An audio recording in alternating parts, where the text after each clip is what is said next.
An ordinary biology teacher went into the forest to collect samples for his lesson, but stumbled upon a rusty, armored cash transport vehicle that had been forgotten for 30 years. What he saw inside changed everything. Subscribe to the channel and write in the comments where you're watching from. Malcolm Harris had always thought of the woods as a place of refuge, a cathedral of green where the noise of the world softened into a quiet hum and his mind could settle.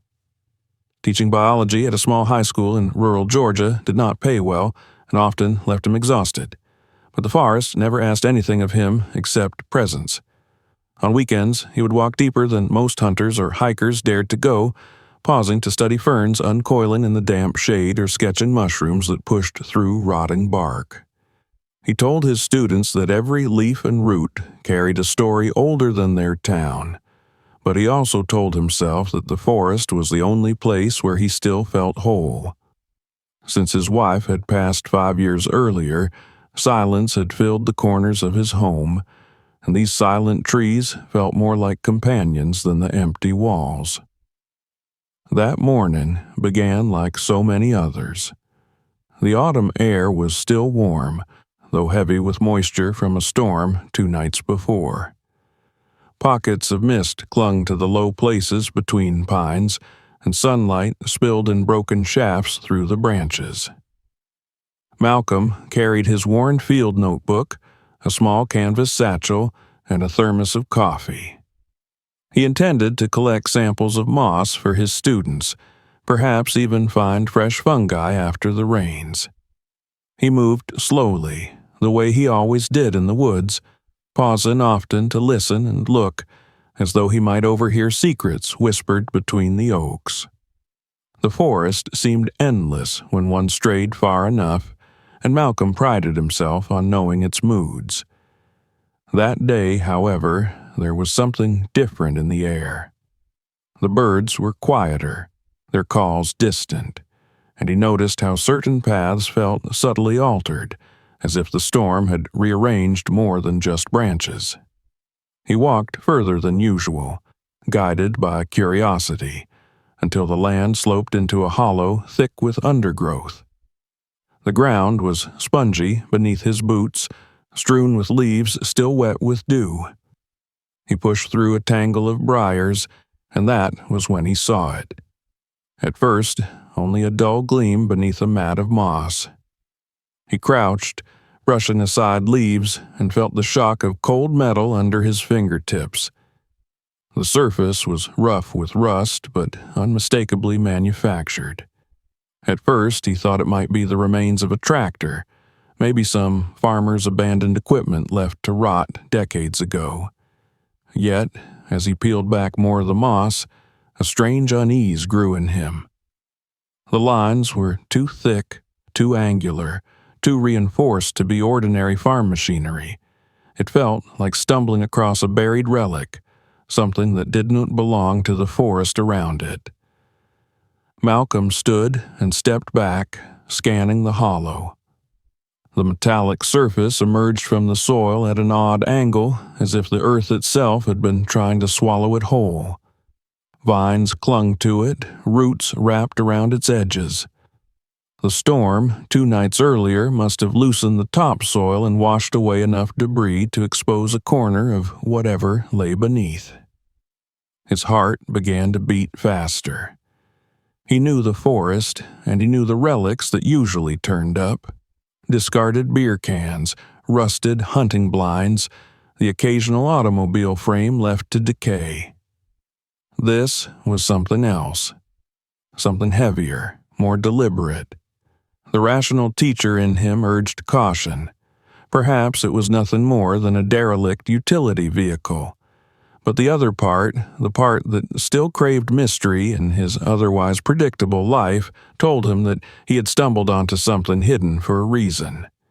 He ran his palm across the corroded surface once more and felt the pattern of rivets, the faint outline of a seam where a door had once been. The forest whispered around him, leaves trembling in a breeze he could not feel on his skin, as though it too knew he was trespassing on old ground. He spent nearly an hour circling the object, tugging at vines, scraping at soil with a stick until his hands were stained brown. The more he uncovered, the more the shape revealed itself. This was no farm truck. The walls were thick steel, the kind designed to repel more than weather. He stepped back again, his breath caught in his throat. An armored vehicle. The thought was absurd, yet undeniable. Here, in the middle of a forest that stretched for miles, half buried and forgotten, lay the remains of an armored truck. A shiver ran through him despite the warmth of the day. He imagined it, engines roaring, tires churning up dirt roads decades earlier, men inside with shotguns across their laps, money sealed in heavy bags. How could such a machine vanish into the woods without a trace? Why had no one found it before? His mind churned with questions even as another feeling pressed in on him, a deep, instinctual unease. Some places held stories that resisted discovery. Perhaps that was why the birds were so quiet here, why the air itself seemed heavy. Malcolm crouched again, peering into a narrow crack where the door's edge was visible. Darkness yawned back at him, cool and silent. He thought he smelled something faint and metallic, older than rust, but he shook the idea away. There was no reason to panic. He was a scientist, not a child spooked by shadows, and yet the sensation that he was standing on the threshold of something grave would not leave him. He pressed his hand to the corroded seam one last time, and then pulled away. The sun had climbed higher by then, and he realized he had been gone longer than planned. His students would be waiting for him on Monday, expecting another lecture about ecosystems and adaptation, expecting the teacher who smiled as he explained photosynthesis. How could he tell them about this? He couldn't. Not yet. He would come back with tools, with proper light, maybe even with a camera. He needed to know more before deciding what to do. As he retraced his steps through the undergrowth, the forest seemed changed. Every crack of a branch made him turn. Every movement of leaves seemed charged with intention. He carried the knowledge of the buried machine like a weight, both thrilling and oppressive. He had found something no one was meant to find, something the earth itself had conspired to hide. And though he tried to convince himself otherwise, he already knew he would not be able to leave it alone. When Malcolm emerged onto the familiar trail that led home, the sky had cleared and sunlight poured across the forest floor. Yet he felt no comfort in its warmth. Instead, his mind replayed the touch of rust beneath his fingers, the whisper of wind in that hollow, the impression that the forest had drawn him there deliberately. He walked more quickly now, his boots crunching the dry leaves, but the image of that armored shape would not release him. It waited, patient and silent, under the soil, daring him to return. That night, as he sat alone at his kitchen table with a plate of untouched food, Malcolm could not stop thinking about it. He stared at the wood grain in the table, tracing patterns with his eyes, yet all he saw was steel and rivets and the shadowy mouth of that crack in the door. The forest held many secrets, he knew, but some secrets had sharper teeth than others. And though he tried to tell himself he could let it go, deep down he understood the truth. He had already been claimed by it. The discovery would not leave him in peace until he uncovered what lay inside. Malcolm barely slept that night. He tossed and turned, haunted by the image of rusting steel hidden beneath moss and roots. Each time he closed his eyes, he saw the seam of the door, the dark space beyond it, the silent demand that he return. His rational mind told him to let it go, that it was probably an old utility truck left by loggers or highway workers decades ago, But something deeper whispered that he had stumbled upon something far older, far more consequential. When dawn finally broke, pale light creeping across the floor of his modest kitchen, he already knew he would go back. He tried to eat breakfast, but the eggs grew cold on his plate. He drank only coffee, his hands trembling slightly as he packed a canvas bag with what he thought he might need: heavy gloves, a crowbar borrowed from the school maintenance shed, a small folding shovel, and a flashlight whose batteries he checked twice. He hesitated before leaving, staring at his reflection in the window. He looked like a man preparing for an excavation, though of what he could not yet say. The forest greeted him with the same damp quiet it had offered the day before, though this time he felt less at ease among the trees. The branches seemed to lean in as he walked.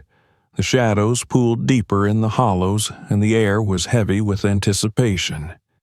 He retraced his path with care, stepping over fallen logs, pushing through the briars until he reached the hollow where the earth had parted around the strange object.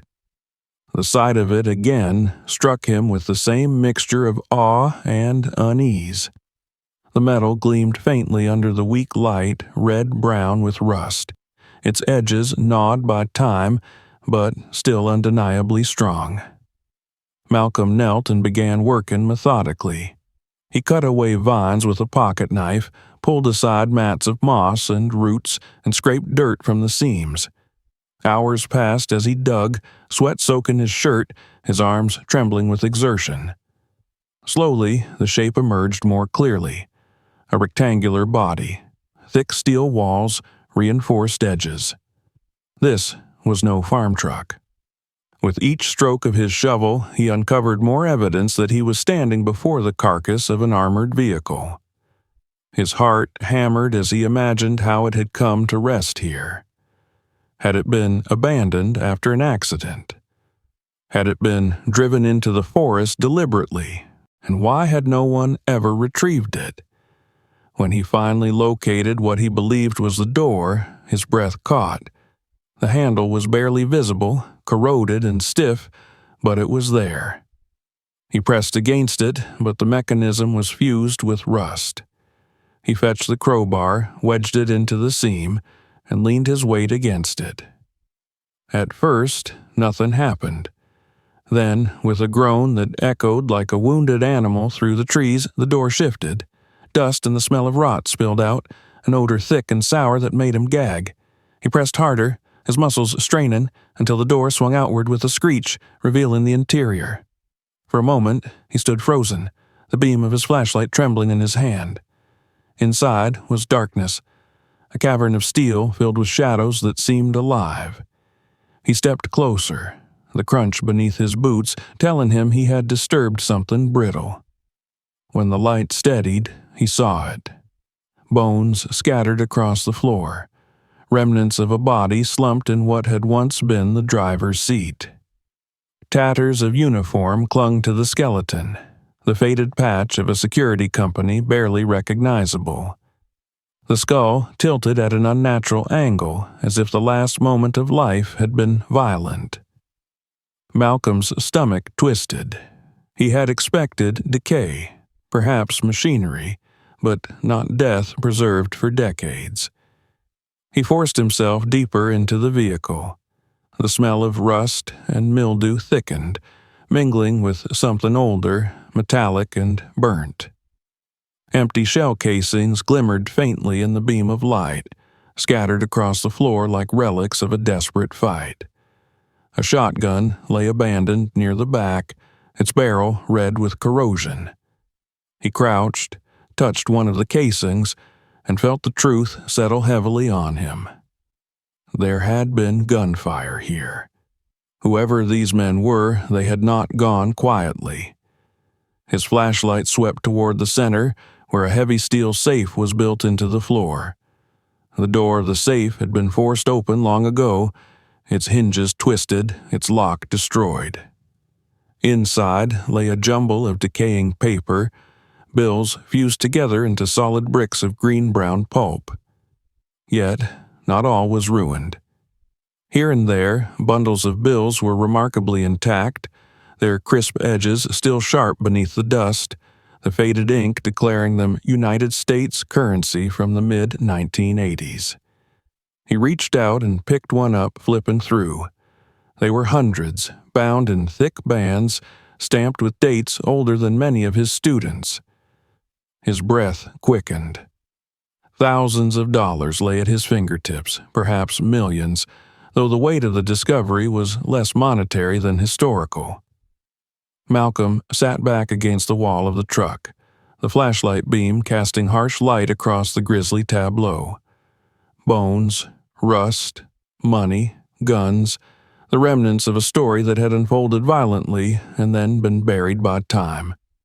He felt as though he were trespassing in a tomb, the forest having acted as both coffin and guard for 3 decades.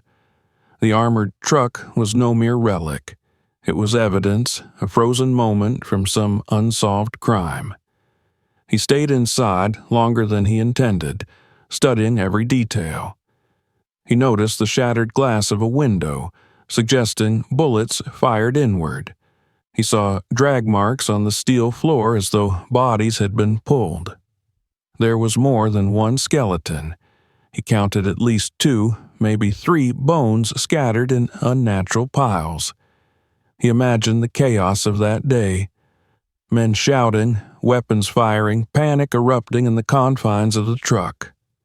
Then silence and the long, slow process of decay until only bones remained. The longer he stayed, the more a strange dread filled him. The forest outside seemed to press in, the silence deafening.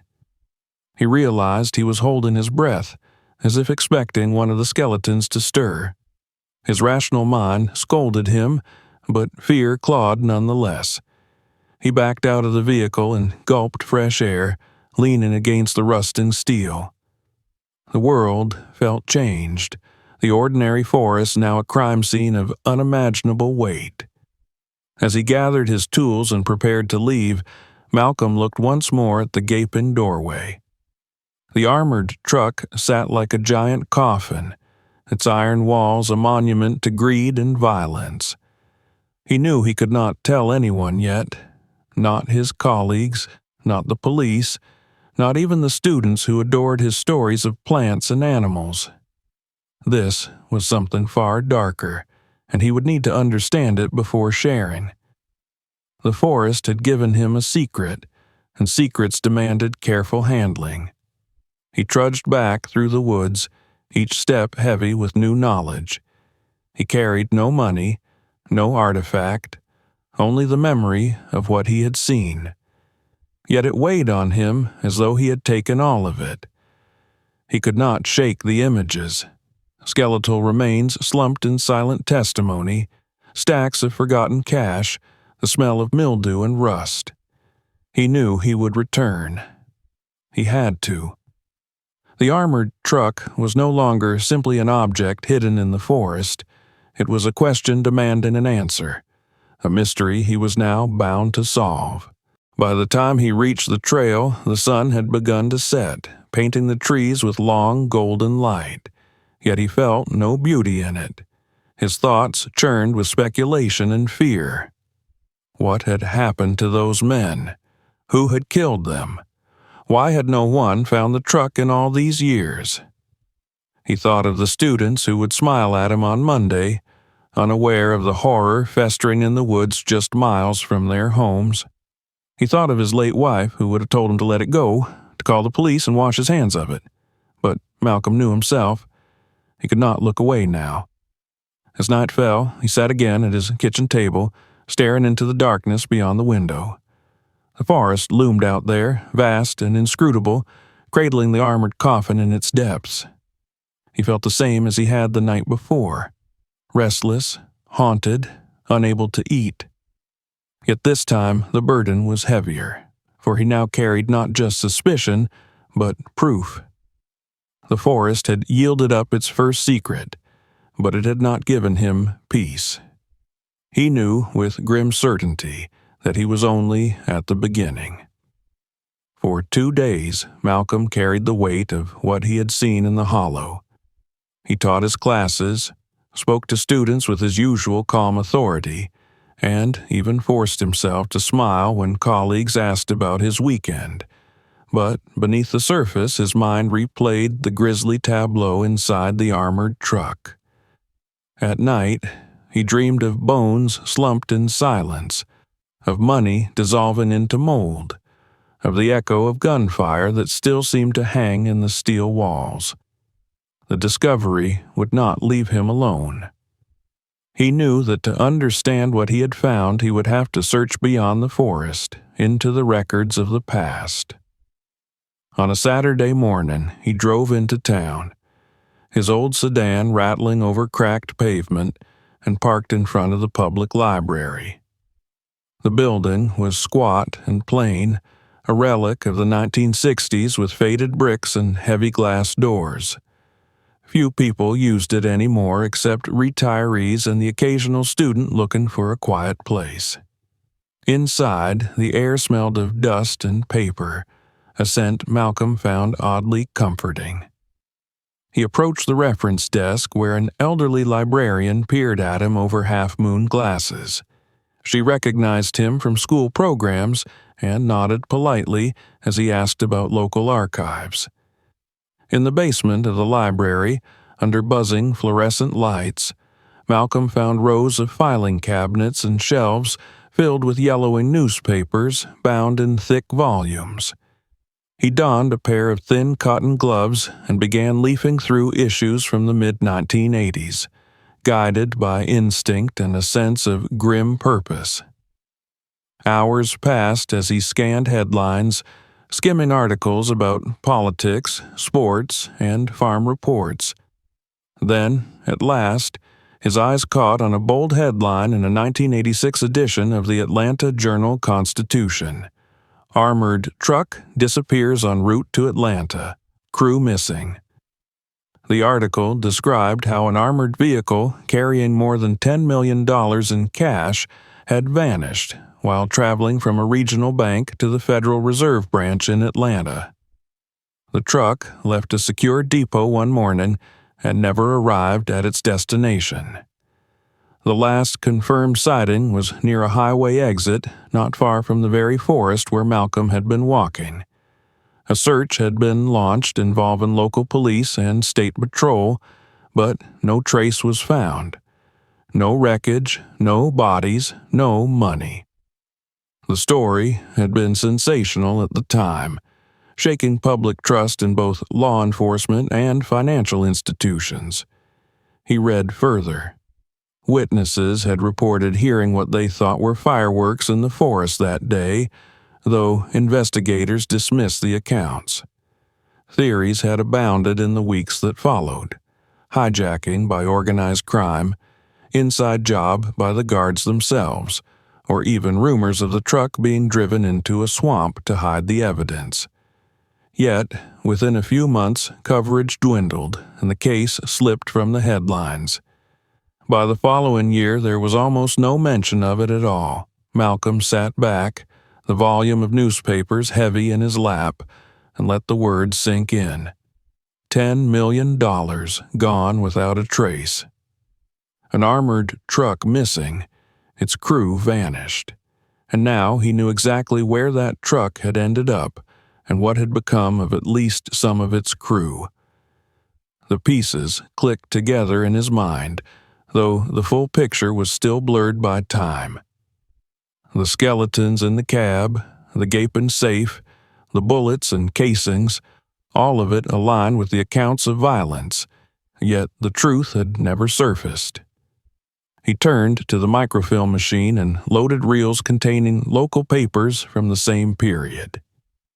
The clattering machine came to life, casting pale images across the screen as he scrolled through faded photographs and headlines. Smaller town papers had been more reckless with their speculation. Some suggested corrupt police officers had been involved. Others accused the bank of covering up losses to avoid panic.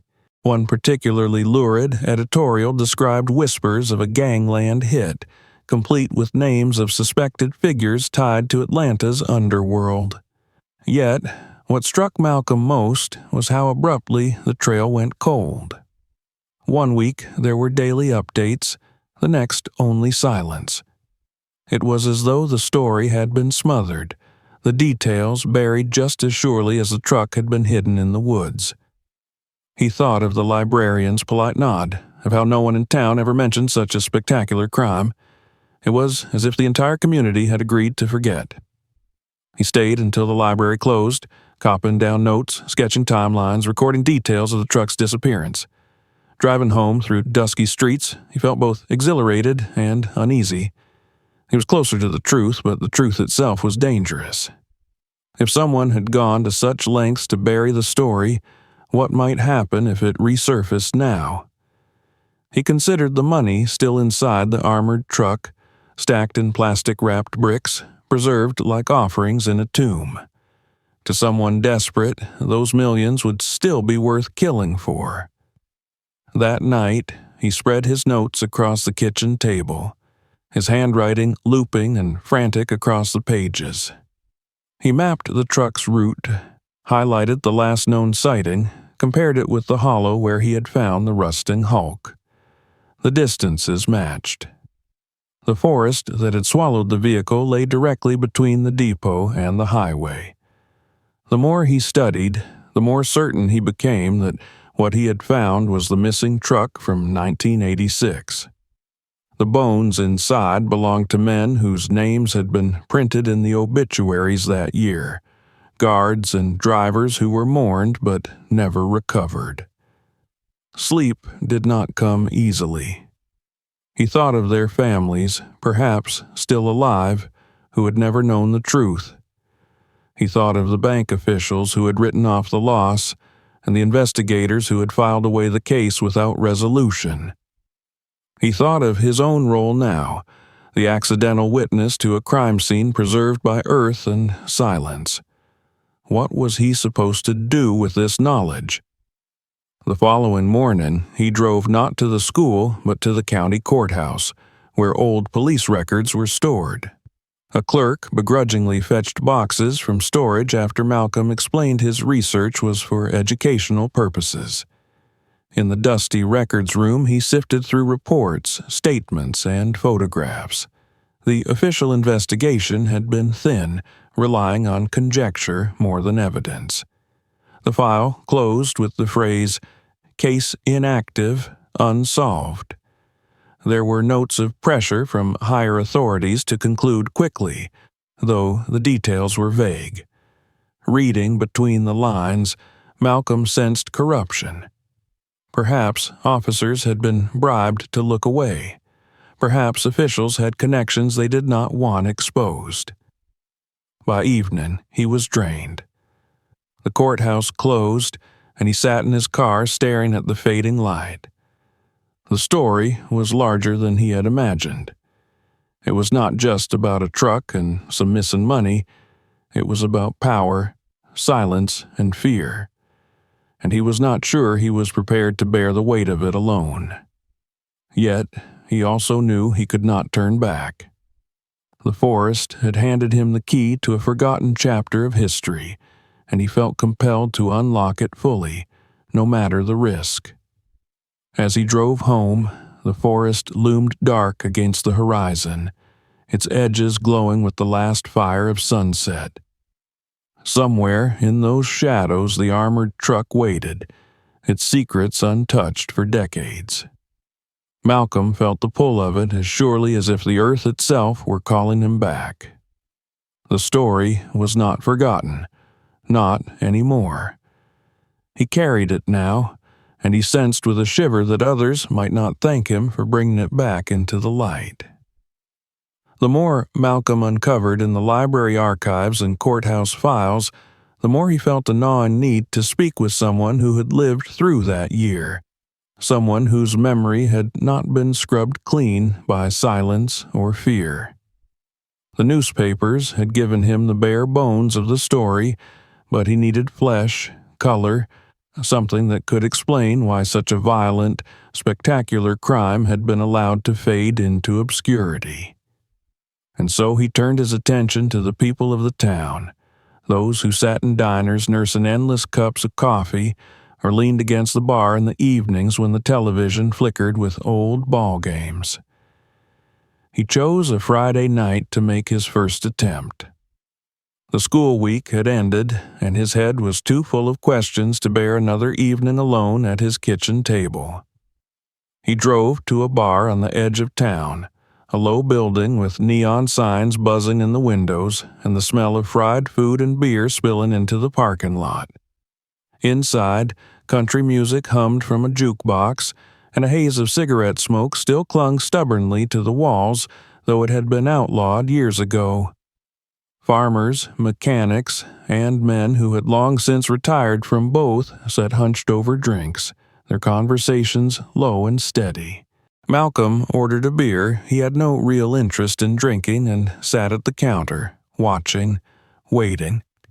He recognized a few of the older faces, men who had been grown when he was a boy, men who had surely lived through 1986.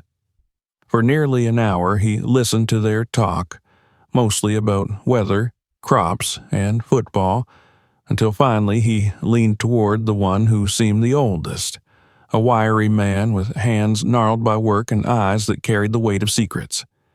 "Excuse me," Malcolm said quietly. "Do you remember the armored truck that went missing back in the 80s? The bar seemed to still for a moment, though it might have been his imagination. The old man's glass halted midway to his lips.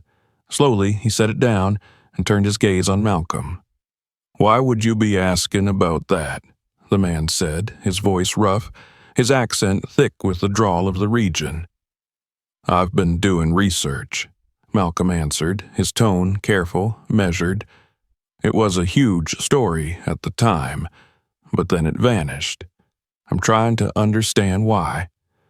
The man studied him for a long moment, then gave a bitter smile. "Son, some stories get buried for a reason. That was one of them. Best you let it be." But Malcolm pressed gently. "I only want to know the truth. People disappeared. Families never had closure." The old man sighed, shook his head, and leaned closer. "The truth is ugly. Those guards didn't just vanish. They were betrayed. Some of the boys in uniform, men who should have been protecting them, were in on it. Word is they planned the heist together, figured they'd all walk away rich. But greed does what it always does.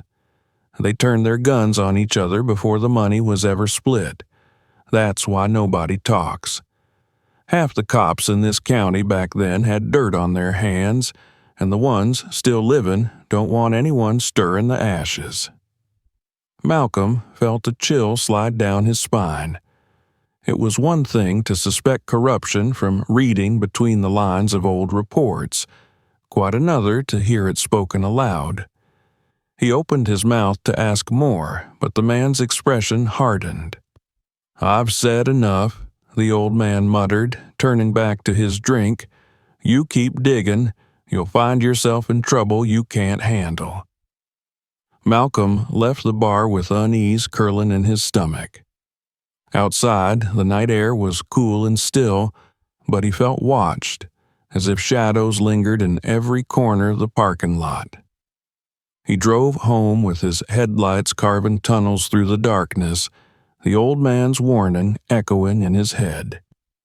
The following day, Malcolm tried again, approaching a few other longtime residents in quieter settings. Most deflected his questions or changed the subject outright. One woman, a retired bank clerk, crossed herself and muttered that those men brought ruin on themselves before hurrying away. Another shook his head and told Malcolm to go back to teaching, to leave the past where it belonged. It was clear that the town had made an unspoken pact of silence. But silence itself was telling. Silence meant fear. Silence meant there were truths that still had the power to wound, even after decades. That evening, Malcolm returned to his house to find something that froze the blood in his veins. His front door was not quite shut. He was certain he had locked it before leaving. Slowly, he pushed it open, heart hammering. The house was dark, but his senses screamed that something was wrong. Papers were scattered on the floor, the drawers of his desk pulled halfway out. Someone had been inside. He moved cautiously from room to room, finding no one, but the violation was enough. On the kitchen table where his notes about the armored truck had been spread out the night before, the papers were gone. Every timeline, every copied headline, every hastily scribbled observation vanished. He stood in the dim light for a long moment, his fists clenched. Whoever had broken in had not taken valuables. They had taken his research.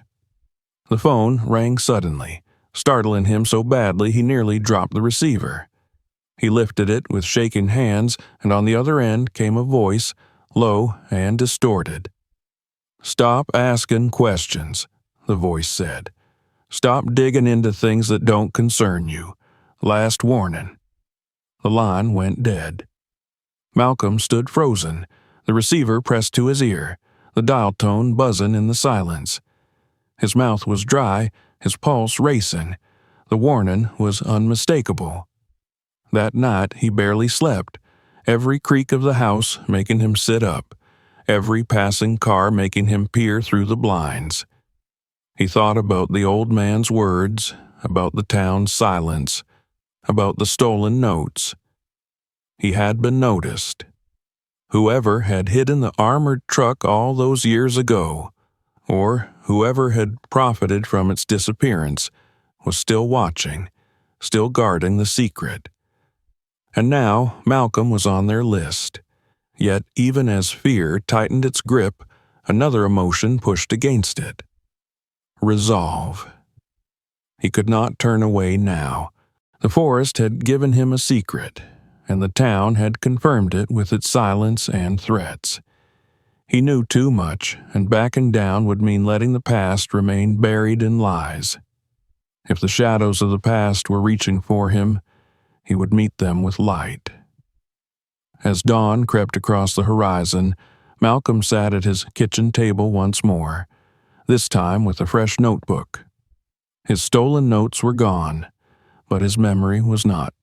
He began to write everything again, every detail he had uncovered, every word the old man had spoken, every observation from the hollow in the woods.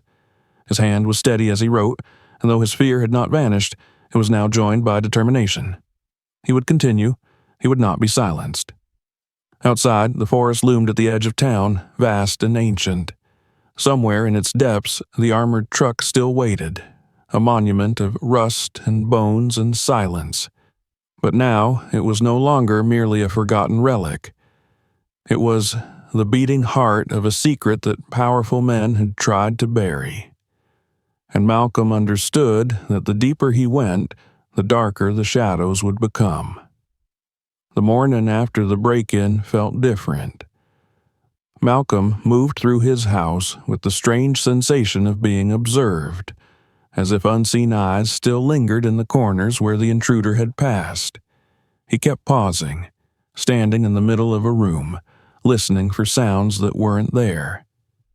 The violation had changed the air of his home. It no longer felt like a sanctuary. He made himself coffee, but the ritual gave no comfort.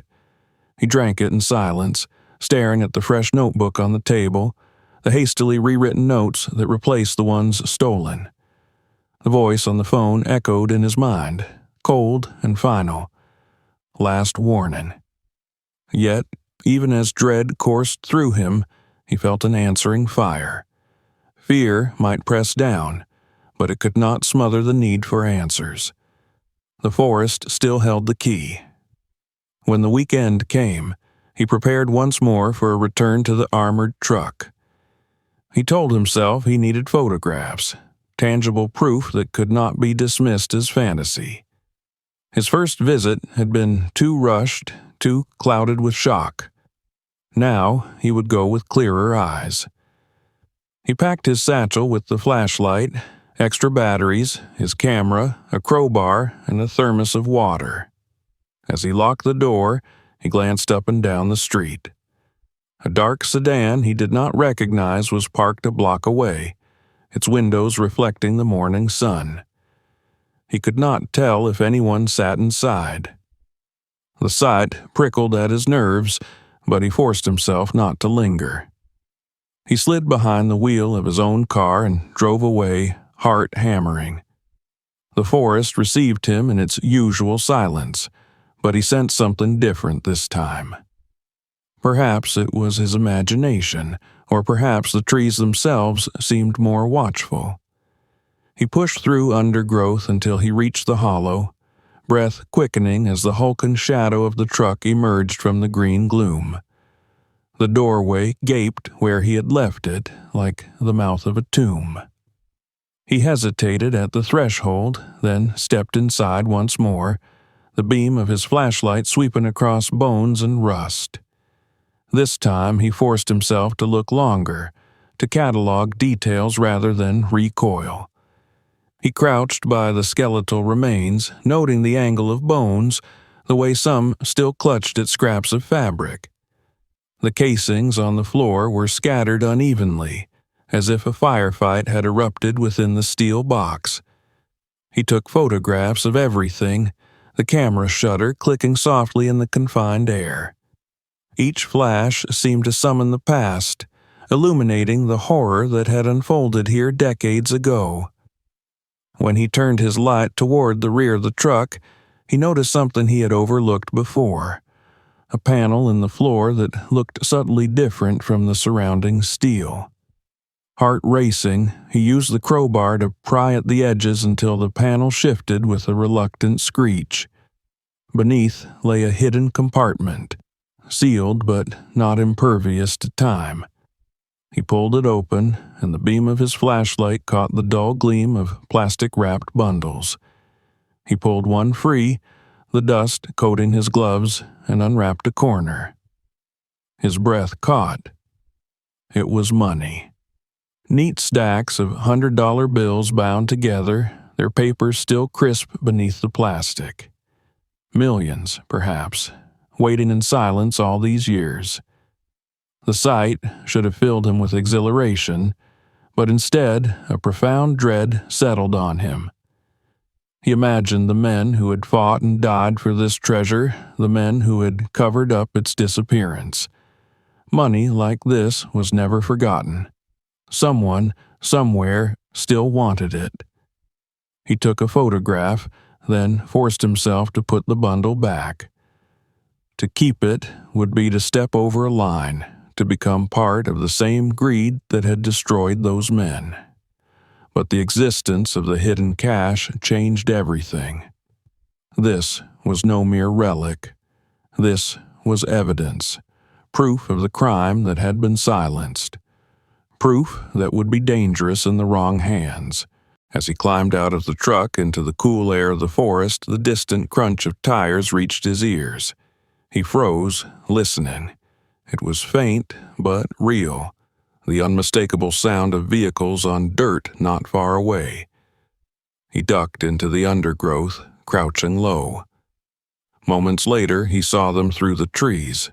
2 black SUVs crawling along the old service road, their windows tinted, their movement deliberate. He held his breath as they passed, the vibration of engines carrying through the soil. His pulse thundered in his ears. When the sound faded, he remained hidden, every muscle taut. They were searching. Perhaps they had already been here. Perhaps they had followed him. The intrusion at his house had not been empty threats. Whoever guarded this secret was still watching, still determined. He waited until silence returned before slipping deeper into the forest, moving in the opposite direction of the road. He took a long, circuitous route home, never shaking the feeling that he was being hunted. That night, as he developed the photographs on his laptop, the images glowed stark and undeniable. The skeletons, the bullet casings, the cracked safe, the hidden bundles of cash. He studied them with grim resolve. These were not the fantasies of a restless mind. This was truth, ugly and raw, and now he possessed it. But possession came with risk. As he shut the laptop, a wave of unease swept over him. The men in the SUVs had been too close, their timing too precise. Someone knew he was on to the truth. He thought again of the voice on the phone, of the warning. He had crossed the line from curious teacher to witness, from bystander to target. Sleep was impossible. He paced the rooms of his house, blinds drawn, lights dimmed, every sound magnified in his ears. He considered going to the police, but what could he tell them? That he had found a 30-year-old crime scene in the woods? That corrupt officers from the past might still have their claws in the present? He knew too well how easily files disappeared, how conveniently evidence could be lost. No, the police were not safe. Not yet. Instead, he sat at his table until dawn, staring at the photographs, the new notes, the memory of the hidden cache. The danger was real now, close and pressing, but so was the responsibility. The truth demanded to be told. He could not turn back. He would go deeper, even if it meant stepping fully into the crosshairs of those who had lived in the shadows for decades. When morning came, the sun spilling pale across his cluttered table, Malcolm felt both weary and sharper than he had in years. The forest had shown him its darkest secret, and in doing so had bound him to it. The danger was undeniable, but so was the calling. He would carry the truth forward, no matter the cost. And somewhere in the distance, he imagined engines starting, men gathering, eyes turning toward him. The game had begun, and the stakes were higher than he had ever dreamed. Malcolm awoke with the sensation of weight pressing on his chest, as though the night itself had not released him from its grip. He had dozed in his chair at the kitchen table, surrounded by scattered papers and the glowing images on his laptop screen. The photographs of the armored truck stared back at him like cold witnesses, accusing and unblinking. He rubbed his eyes and rose stiffly, his body aching from exhaustion, but his mind refused to quiet. The events of the previous day played in his head in relentless detail. The discovery of the hidden compartment, the bundles of preserved money, the black SUVs prowling the dirt road. He knew with unshakable certainty that the danger had drawn close, that those who wanted the secret of the forest buried had noticed him. The air outside was heavy with humidity when he stepped onto his porch. Dawn's light crept over the trees in faint streaks, but the world seemed unnervingly quiet. He listened for birdsong, but the morning chorus was muted, as though even the forest anticipated what was to come. His every instinct told him not to go back, to stay home, to retreat into the safety of routine. Yet, he understood that the choice had been taken from him the moment he first pried open the door of the armored truck. The forest had handed him a riddle, and now the players behind the curtain had set the rules of a dangerous game. If he tried to back away, they would still come for him. By mid-morning, he had packed again, this time with sharper intent. Along with his flashlight and crowbar, he added a hunting knife, rope, and a small pack of supplies, items born not of curiosity, but of survival. As he drove towards the forest, he kept checking his rearview mirror. Twice he thought he saw the same dark sedan appear at a distance, though when he turned abruptly onto back roads, it vanished. His pulse remained quick, his mouth dry. He parked his car in a different spot than usual and walked into the woods along an indirect route, forcing himself to move quietly, like prey that understood it was being hunted. The deeper he went, the more alive his senses became. He noticed every sound, the snap of a twig, the rustle of leaves, the faint shift of wind through branches. His mind cataloged plants automatically, the way it always did. But now, those details carried new meaning. The thick kudzu could hide him if needed. The swampy patches of mud could obscure tracks. Even the call of a distant bird could tell him if someone else disturbed the woods nearby. For the first time in his life, his knowledge of biology was not just for teaching, it was a weapon. When he reached the hollow, the truck sat in its half-buried silence, the steel corpse glowering from beneath its coat of rust. He felt both repelled and drawn, the memory of bones and gunfire whispering from its dark interior. But he did not enter this time. Instead, he crouched in the undergrowth nearby, watching the tree line. Hours passed in oppressive stillness. He thought he might have been foolish, imagining the SUVs, imagining the threats. Then he heard them. The faint growl of engines approaching again, closer this time, more deliberate. Two men emerged from the vehicles that rolled to a stop along the service road. They were dressed not in uniforms, but in plain, dark clothing, their movements efficient, their eyes scanning the forest with a professional precision. Each carried a rifle slung casually but with readiness. Malcolm's breath caught as he realized they were not here to stumble across the truck by chance. They knew exactly what they were looking for. He pressed himself lower against the damp earth, heart thundering as the men moved toward the hollow. Their voices carried faintly through the trees, one gruff, the other smoother, though their words were indistinct. Malcolm felt the ground shift beneath his knees, the knowledge settling that he was not a spectator any longer. This was no longer history. It was now, it was unfolding, and he was inside it. The men inspected the armored truck, one climbing halfway inside, the other circling it like a wolf scenting its prey. Malcolm watched the glint of a flashlight flicker within, saw the man's silhouette bend toward the compartment where the hidden money lay. A sharp curse rang out, echoing through the hollow. They had discovered what he had uncovered. Panic threatened to seize him, but instinct screamed louder. He could not let them find him here. He crawled backward through the undergrowth, moving silently, each inch an effort of will. A twig cracked beneath his boot, and the sound seemed to explode like gunfire. One of the men whipped his head around, rifle raising, eyes narrowing toward the trees. Malcolm ran.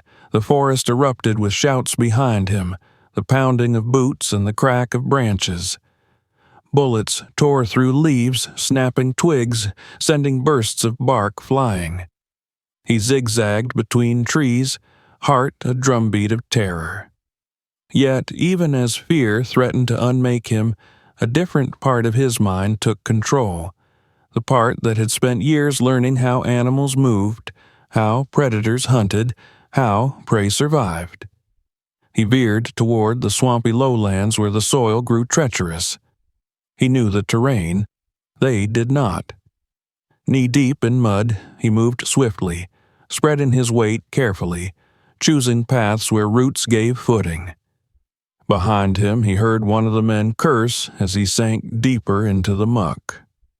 Malcolm grabbed a handful of reed grass and tossed it aside, the movement drawing their attention in the wrong direction. Then he slipped into a stand of cattails and crouched low, breathing through his shirt to muffle the sound. He waited, silent, until their footsteps moved past. For nearly an hour, the chase continued. Malcolm led them deeper, weaving through thickets, doubling back on himself, using the calls of birds to judge where they searched. Once, he startled a rattlesnake from its coil and nearly stepped on it. But instead of recoiling, he moved carefully aside, grateful for the danger it posed to those following. The forest was alive with traps for those who did not understand it, and Malcolm knew how to use them. By late afternoon, the shouts had faded, but he did not allow himself relief. He climbed into the branches of an oak, wedging himself among the leaves, and watched as the men regrouped near the road. They were angry, frustrated, their gestures sharp. Even from a distance he could see the weight of their weapons, the menace in their posture. They were professionals, not opportunists, and they would not stop.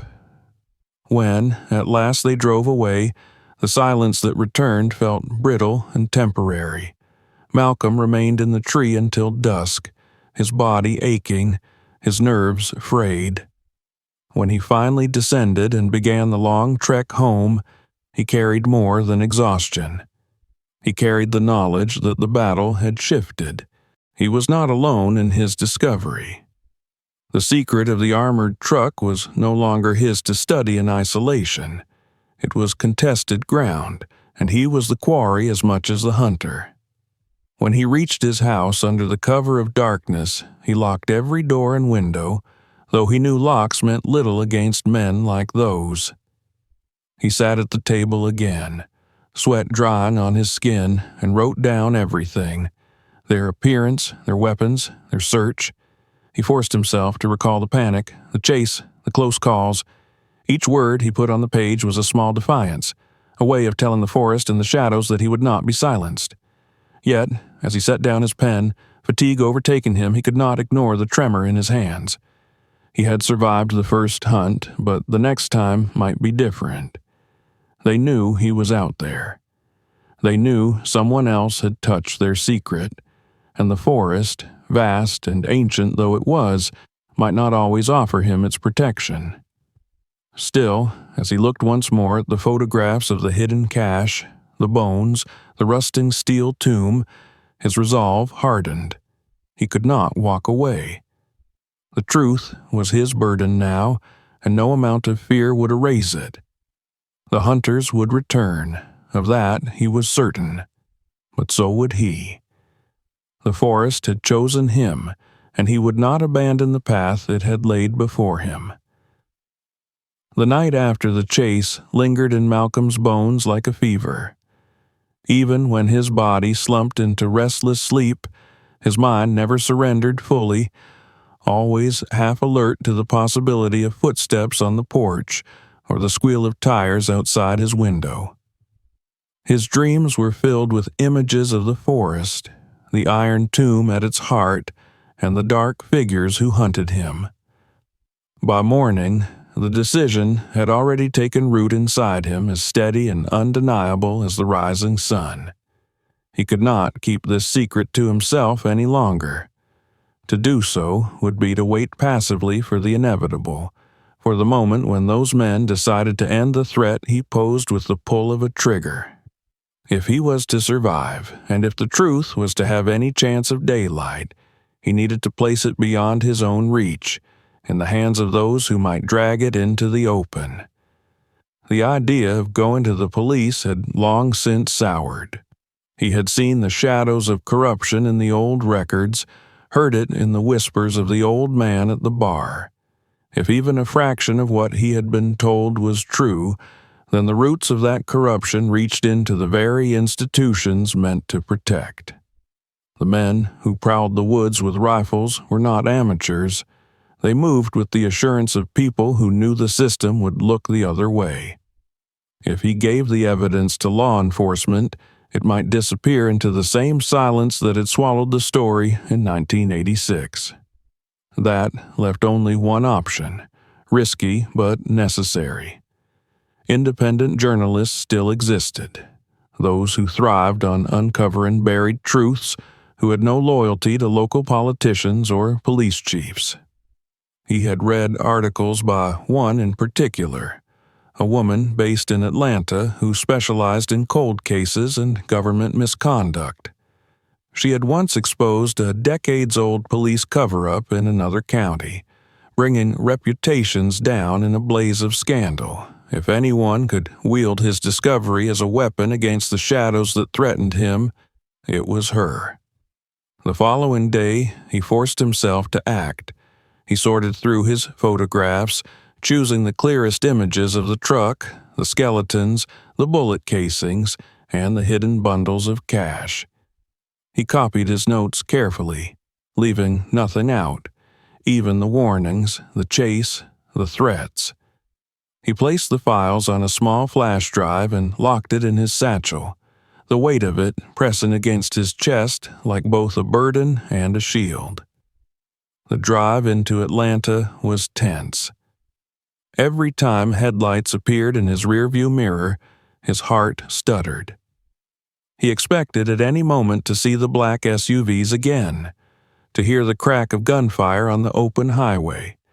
But the city eventually rose on the horizon, sprawling and indifferent, and he made his way into its crowded streets. The journalist met him at a cafe, her sharp eyes scanning him with curiosity and suspicion as he slid into the booth across from her. He did not waste time with pleasantries. He told her what he had found, how he had found it, what it had cost him already. At first, her expression was skeptical, but as he laid the photographs on the table one by one, the doubt in her eyes gave way to a fierce gleam. She listened in silence, then asked questions that cut to the bone. Did anyone else know? Had he told the police? Did he understand the danger? Malcolm answered each in turn, and when he was finished, she leaned back, her lips pressed in a thin line. "You realize," she said at last, "that if what you've brought me is real, it's going to tear open 30 years of carefully buried lies. Powerful men will do anything to stop that from happening." "I know," Malcolm replied. "That's why I can't hold it alone anymore.